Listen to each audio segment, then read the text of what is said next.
انا ابل زیو ځوان راغلی خیر څه وخت زیات کیږي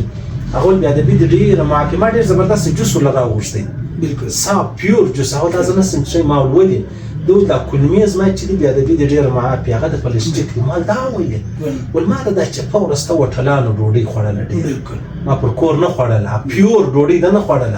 دا بازار کې دا څه معلومه ده چې ګلال سوي دي کله غیر مردار سوي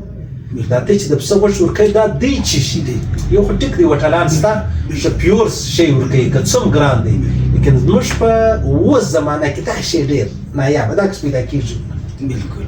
الله دې ستا په شاتو کې هم خیر واچي بالکل په شنوچۍ کې هم خیر واچي ستا د قطر په سفر کې دې هم خدای خیر واچي بالکل او تا آذربایجان نه راځم بالکل هغه څه